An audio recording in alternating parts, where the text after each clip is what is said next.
The Australian Liberal Party has just announced that it will be abandoning its commitment to a net zero climate target by the year 2050. What are the implications of this decision by the Liberal Party? Well, that's precisely what we're going to explore in today's episode of Climate Mundial's Energy and Climate Weekly. So let's get right into it.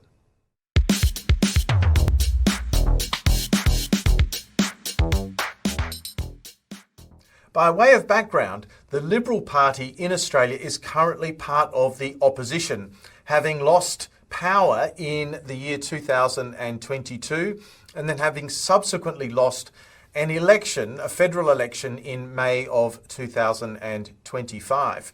The Liberal Party is also in a coalition arrangement with the National Party of Australia. And earlier this week, on this channel, I did report that the National Party had already taken a decision on its own to actually abandon the commitment to net zero emissions by 2050. And so really what has happened now with the Liberal Party is on the back of that which happened with the National Party. So I guess the good news in one sense is that both coalition partners now seem to agree on such a key element of this particular policy area. The other thing to note, though, is that the election loss for the coalition in May was actually quite a devastating loss, and there were some 25, 30 seats lost overall. And a large part of those seats was actually lost in metropolitan areas, which are understood to be quite climate policy sensitive. And so this is a really interesting decision by the Liberal Party, and also following on from what the National Party had decided, to actually have such a high-profile discussion about a commitment to a long-term climate policy like net zero. The Liberal Party has effectively now made it clear that it is not committed to any kind of long-term climate targets at any cost. Not only that, in terms of net zero by 2050, there's also a couple of other interim targets that are being used in Australia by the government and have been approved, which relate to emission reduction targets for the year 2030 and also for 2035, which is indeed being presented to the international community at the 30th Conference of the Parties to the United Nations Framework Convention on Climate Change, which is actually taking place as we speak in Belém, in Brazil.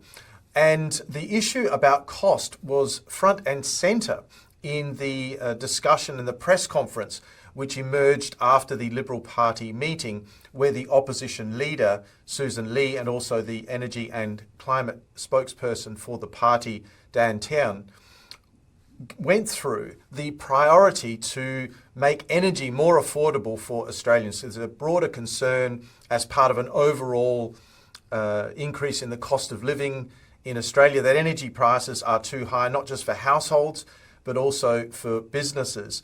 And so therefore, the pronouncement, if you like, or the policy change is a reflection of a broader concern that energy prices are increasing too much, and this ought to be the top priority for the nation, while at the same time still remaining focused on reducing emissions, but in the words of the Liberal Party, in a more responsible manner than declaring long-term targets over which there isn't really much certainty as to what the cost or even the technical feasibility of achieving those targets will be, and then proceeding on that basis. So that's really the crux of the position that has been adopted by the Liberal Party, which also happens to be very similar to the position that was adopted a week or so ago by the National Party, the coalition partner, which basically said that they didn't like the idea of getting out too far ahead of other comparable countries within the OECD, or the Organisation for Economic Cooperation and Development. So that's effectively other developed countries. So those are the essential propositions relating to the climate targets and the aversion, if you like, of the Liberal Party to have this commitment to a longer term climate target where the costs of achieving that are not yet known. A couple of other really important points to note as well is that the opposition leader, Susan Lee, also set out that there was an intention to have a technologically neutral policy. In other words, that the overall approach from the coalition, if it were to be re-elected, would actually be to allow investors and project developers to choose from whichever technologies they saw fit. In other words, there would be less of a focus on renewable technologies and a broader focus on other technologies, to the point where the government would not actually be favouring one technology over the other or group of technologies. And that could imply, even though it didn't directly say so, that there could be a role for nuclear energy in the Australian energy mix into the future. There were some principles that were released by the opposition during this particular meeting of the Liberal Party, which did actually use the word nuclear. It used also the term carbon capture and storage, and also solar, but just as examples of the sorts of technologies that would be encouraged. But the overall message was that this would be a policy which actually was technologically neutral. So that's quite important. In addition to that, the coalition would propose, or the Liberal Party at least, would propose to remain in the Paris Agreement on climate change. So there's certainly no suggestion at the moment that Australia would exit the Paris Agreement on climate change, and would therefore retain an ongoing role in the overall international negotiations that relate to climate change. Another key element of what was discussed in the new policy of the Liberal Party was, in fact, that there would be some degree of repealing of current legislation that enacts the long-term climate targets of Australia, that is the net zero target, as well as the interim targets that are being used as the glide path towards getting to 2050. So that's a really important element. However, what wasn't explicitly mentioned, and one will need to wait for further detail, and that'll be discussed in a moment, regarding the policy detail, is that there is a suggestion that the linear reduction factors that are used in the safeguard mechanism, which is effectively an emissions trading system for heavy industry and mining in Australia that covers about the largest 250 or so emitting companies and installations around the country. Those linear reduction rates are too much, and that there would be an attempt to remove some of those. So that's a really important point. But there doesn't seem to be a suggestion, at least for the moment, that the actual safeguard mechanism itself would be removed. And also quite noteworthy from the discussion or the press conference where the opposition leader and also the opposition energy and climate spokesperson went through the different approaches that could be taken. And there was a lot of mention of the use of voluntary markets. Now, this is interesting because the safeguard mechanism, for example, is not in fact a voluntary market. It's a mandatory market, and companies are required to meet the safeguard emissions limits. Otherwise, there are civil penalties that will apply. And coupled with that, there's this emission reduction linear factor, which brings down emissions across the entire system every year, which is effectively quite similar to a cap and trade emissions trading program. Well, that particular program is definitely not a voluntary market, yet the term was used quite a lot in the press conference that there would be harnessing of voluntary market forces. So at the moment, there isn't really much more detail about that, but there wasn't an explicit commitment, at least as far as the documentation and the speeches that were made when the policy was announced, that suggests that at the moment the safeguard mechanism is itself at risk, even though there has been an explicit acknowledgement that the linear reduction factors, which I think at the moment sit at about 4.9% per year, which is obviously needed to try and glide those sectors towards net zero en route through the interim targets, are perhaps at risk because the opposition did say it wanted to address those particular linear reductions. So in terms of what details then are missing from the announcements that have been made now by the Liberal Party, there's actually quite a lot of detail that isn't there. And we'll probably need to wait for some time before that detail will be forthcoming. And in the press conference and the communications that came out of the Liberal Party when the announcements were made, there was also a mention that on the weekend coming, there will be a meeting between policy representatives from both the National Party and also the Liberal Party to try and sit down and work out what exactly is going to be the alternative to the net zero approach, and also work through some of the policy detail. But in the meantime, as things stand right now, there are quite a lot of gaps in the sorts of information that one would need to assess exactly what the impacts are going to be of these policy pronouncements. Now, clearly one of them is specifically what is going to happen to the safeguard mechanism. And not only that, there's also the Australian carbon credit unit market, which is an offset market in the land use sector, which is used to produce compliance grade offsets, which can then be used by the entities that are covered under the safeguard mechanism. And at the moment, there doesn't really appear to be any detail setting that out. Another element which hasn't been discussed, at least at the moment, is exactly what types of reforms will be made to things in the energy market, or the stationary energy market, so electricity generation in particular, to actually reform the capacity mechanism, which is essentially a means of having public underwriting of certain energy projects in order to ensure that there is capacity built into the system. And the other thing which is, at the moment at least, not there, is further detail about the ways in which Australia is going to harness its natural resources in order to try and create abundance in energy supplies. Now, these types of terms were used quite a lot actually by the opposition leader and the opposition spokesperson for energy and climate. But it's one thing to say that one wants to have abundant energy supplies, and it's quite another thing to create the incentives that actually allow that to happen.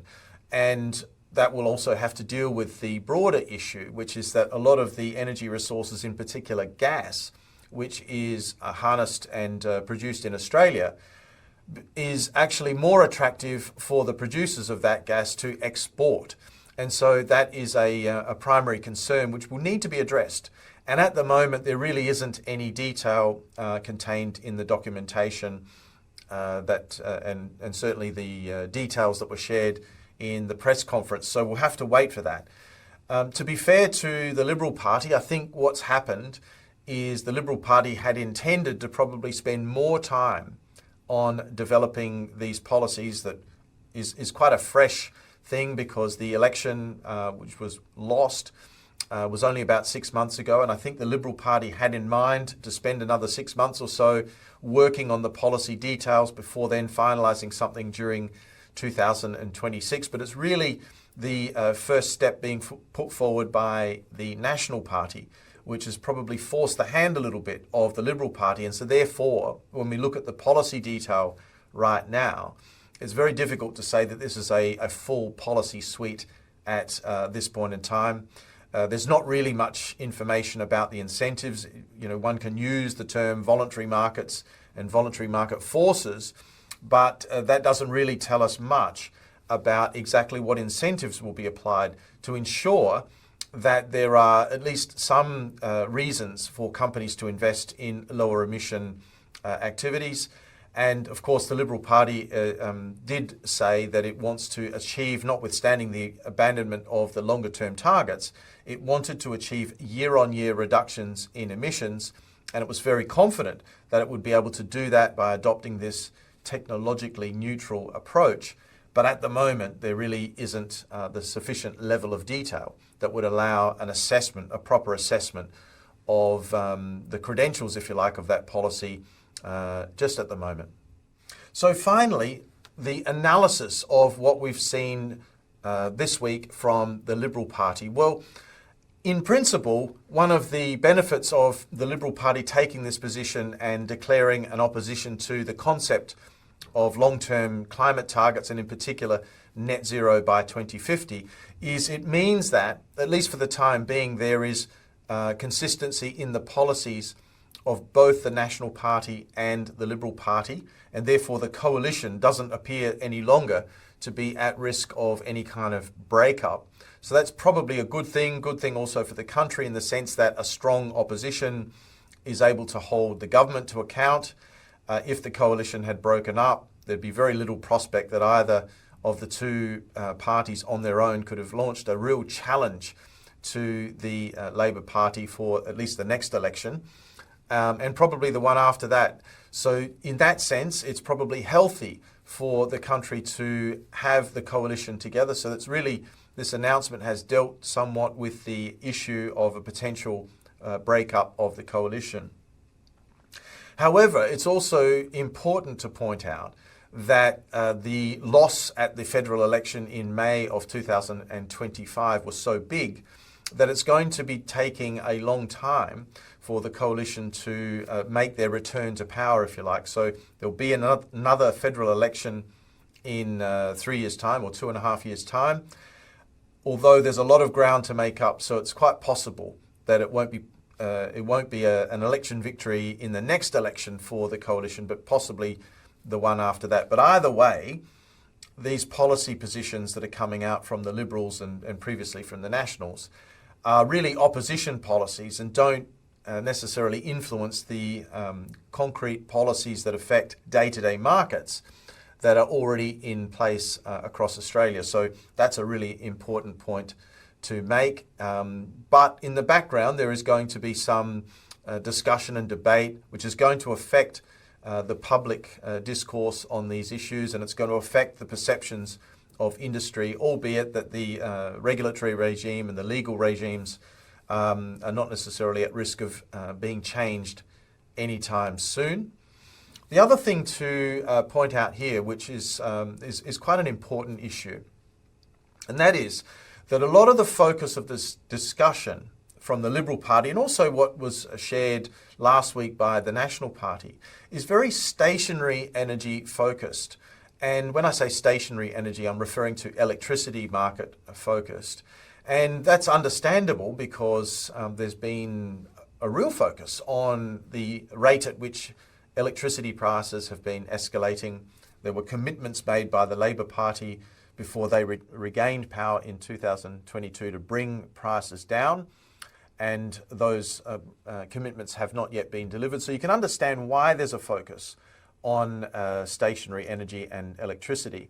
However, what we know is that stationary energy only makes up a reasonable, a small fraction of the overall emissions of Australia. And so therefore, when one talks about net zero and overall climate targets, one has to talk about the other sources of emissions. And that could include a whole range of other things, including liquid fuels.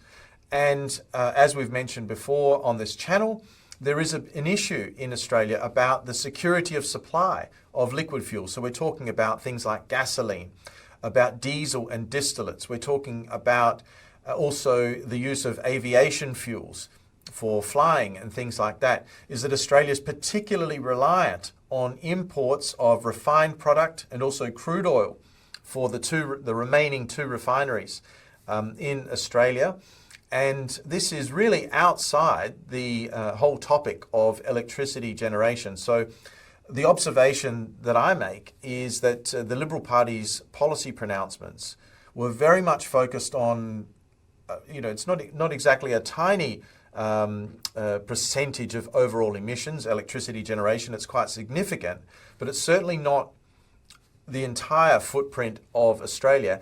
And it also does not deal with the broader issues and concerns related to energy security in liquid fuels, which, as we mentioned on this channel, could be very disruptive to Australia if there's any problems going on that affect the supply, whether it be through the Straits of Hormuz or anything along the way that would prevent those imported products from getting into Australia. And there was nothing as far as the Liberal Party deliberations this week, or the National Party deliberations the previous week, that really tries to address this issue. So for me, that was a little bit of a surprise, and maybe that's something that's going to be dealt with in the coming week as the policy working group gets together between the National Party and also the Liberal Party. So, let's have a look and see what happens there.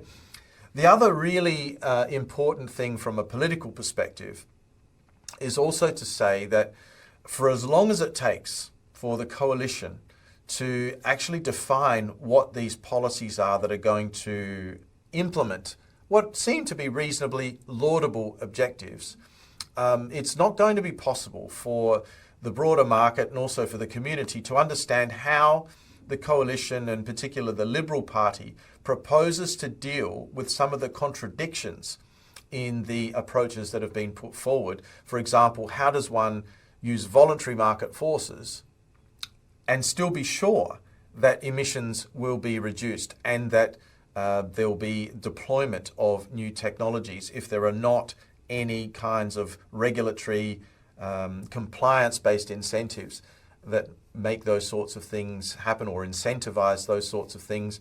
The Opposition Energy and Climate spokesperson, Dan Tehan, was talking at length about wanting things like carbon capture and storage to be built. Well, the marginal cost impact of carbon capture and storage, to the extent that it's technically feasible, is quite significant. So there is going to be some type of incentive needed there. I don't think anyone would reasonably expect that voluntary market forces alone would bring into play things like carbon capture and storage. So there is a lot of detail that needs to be shared, and before that detail is available, there will be a lingering thought in the minds of at least some people in the electorate that the Liberal Party has, and also the coalition, has at various times in the recent history of Australia repealed very significant and landmark pieces of legislation, like, for example, the carbon pricing system that was repealed eventually in 2014. And it will take some convincing for the Liberal Party and the National Party to get out once these policies are ready and present a credible, coherent and effective policy platform that's going to address those lingering concerns that some people in the electorate have, which have clearly had some impact. I'm not saying it's the entire impact, but some impact on the recent election result in May of 2025. So that's a brief summary of what we can make so far on the detail that's been released by the Liberal Party this week regarding net zero and broader energy and climate policy. But what do you think? Is the Liberal Party on the right track? Is it right to declare that net zero at any cost is probably not a great idea for the country, and to suggest alternatives? Or is there a different way to do it? Is it important to set the framework and the goal so that the marketplace then has the opportunity to coalesce around that national objective and develop technologies and to invest? The range of different ways to look at this, but I'd be very keen for you to let me know. So please drop a comment in the comments section below. Let me know what you think. If you've liked the video, please don't forget to click like. It's very important and really helps the channel to have that. If you wish to share the video with your family, your friends, colleagues, other people who may enjoy this content, that would also be very much appreciated and helpful to the channel. But on that note, I would like to say thank you very much for your attention today. We'll continue to focus on these issues and monitor the situation, particularly with the policy working group that's going on over the next weekend. Also, the Australian government's outward negotiating position with regard to the international climate negotiations in Brazil, which are also taking place. So we'll stay focused on that. But as I said, in the meantime, thank you very much for your attention. And I look forward to seeing you again soon in the next episode of Climate Mundial's Energy and Climate Weekly. Bye for now.